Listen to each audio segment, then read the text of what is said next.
नमस्कार दोस्तों, defence news में आपका स्वागत है।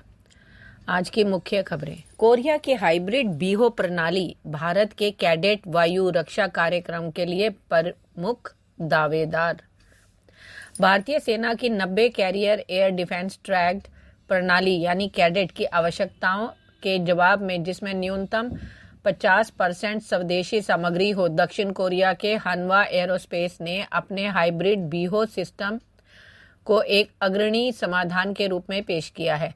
भारत की उभरती हुई वायु रक्षा आवश्यकताओं को पूरा करने के लिए डिजाइन किया गया हाइब्रिड सिस्टम एक अत्याधुनिक, अनुकूलनीय और सक्षम प्लेटफॉर्म के रूप में तैनात है, जो 5000 मीटर तक के उच्च ऊंचाई वाले क्षेत्रों सहित विभिन्न इलाकों में सेना के मशीनीकृत स्तंभों को महत्वपूर्ण रूप से मजबूत कर सकता है। जैसा कि भारत आधुनिक, स्थानीय रूप से उत्पादित समाधानों के साथ अपने रक्षा बुनियादी ढांचे को मजबूत करना चाहता है, हनवा एरोस्पेस भारत के लार्सन एंड ट्यूब्रो के सहयोग से एक मजबूत घरेलू उत्पादन लाइन स्थापित करके इन मांगों को पूरा करने का लक्ष्य रखता है। अगला, भारत का एमका प्रोग्राम 2025 के मध्य तक नए इंजन के सहयोग विकास की योजना। भारत 5वीं पीढ़ी के उन्नत मध्यम लड़ाकू विमान एमका कार्यक्रम के लिए तैयार किए गए नए इंजन के सह विकास के लिए एक विदेशी एरोस्पेस प्रमुख के साथ एक महत्वपूर्ण साझेदारी को अंतिम रूप देने के लिए कमर कस रहा है।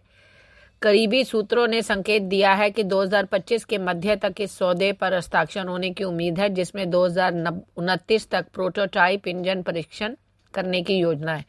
यह पहल भारत की स्वदेशी रक्षा क्षमताओं को मजबूत करने और अपनी एरोस्पेस तकनीक को आगे बढ़ाने की महत्वाकांक्षा में एक महत्वपूर्ण कदम है। अगला, भारत को S-400 की आपूर्ति 2026 तक टल सकती है। हाल ही में आई मीडिया रिपोर्ट्स के अनुसार रूस से भारत को मिलने वाली चौथी S-400 स्क्वाड्रन की डिलीवरी, जो मूल रूप से 2025 के लिए निर्धारित थी, अब 2026 की शुरुआत तक टल सकती है, जबकि 5वीं स्क्वाड्रन 2026 के मध्य तक आने की उम्मीद है। पिछले महीने भारतीय वायुसेना के प्रमुख air chief marshal Amarpreet Singh ने देरी को स्वीकार किया और इसका कारण रूस यूक्रेन के बीच चल रहे संघर्ष से उत्पन्न व्यवधान बताया। यह घोषणा पहले से ही त्वरित डिलीवरी समय सीमा के संकेत के बावजूद की गई, जिसने भारत की वायु रक्षा उन्नयन योजनाओं के लिए नई चुनौतियां जड़ दी। अगला, भारतीय वायुसेना C-295M पर विचार कर रही है, लेकिन नए इंजन के साथ। अपने बेड़े में C-295M परिवहन विमान को शामिल करने के बाद भारतीय वायुसेना अपने पुराने सोवियत युग के AN-32 ट्रांसपोर्टरों के बेड़े को बदलने के लिए उसी प्लेटफॉर्म का मूल्यांकन कर रही है, ताकि C-295M को शुरू में हॉकर सिडली HS-748 विमान को बदलने के लिए पेश किया गया था, लेकिन उसकी परिचालन क्षमताएं और आकार इसे AN-32 को बदलने के लिए एक व्यवहारिक विकल्प बनाते हैं। हालांकि उच्च ऊंचाई वाले संचालन की विशिष्ट मांगों को पूरा करने के लिए C-295M में संशोधनों की आवश्यकता हो सकती है। ऐसी क्षमताएं जो IAF के लिए विकसित किए जाने पर AN-32 में उद्देश्य निर्मित थी। अगला, C-295 समुद्री प्लेटफॉर्म का नया संस्करण प्रदर्शित किया गया। भारत में एयरबस C-295 विमान के उत्पादन के लिए टाटा एयरक्राफ्ट कॉम्प्लेक्स के हाल ही में उद्घाटन के अवसर पर C-295 प्लेटफॉर्म का एक नया संस्करण प्रदर्शित किया गया, जिसने भारत की समुद्री गश्ती क्षमताओं को बढ़ाने की इसकी क्षमता पर महत्वपूर्ण ध्यान आकर्षित किया।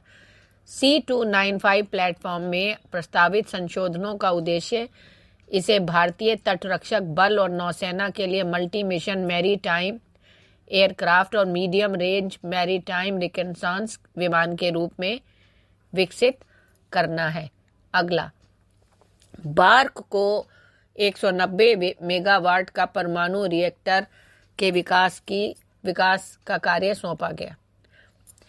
भारत भाभा परमाणु अनुसंधान केंद्र यानी BARC को 190 मेगावाट क्षमता के परमाणु रिएक्टरों के विकास का काम सौंपा गया है, जो भारतीय वायुसेना के P-77 परमाणु हमलावर पनडुब्बियों और बैलिस्टिक मिसाइल पनडुब्बियों के S-5 वर्ग के लिए महत्वाकांक्षी योजनाओं के लिए एक महत्वपूर्ण घटक है। यह पहल निकट भविष्य में भारत की अपनी खुद की परमाणु विमान वाहक विकसित करने की आकांक्षाओं का मार्ग भी प्रशस्त कर सकती है। धन्यवाद।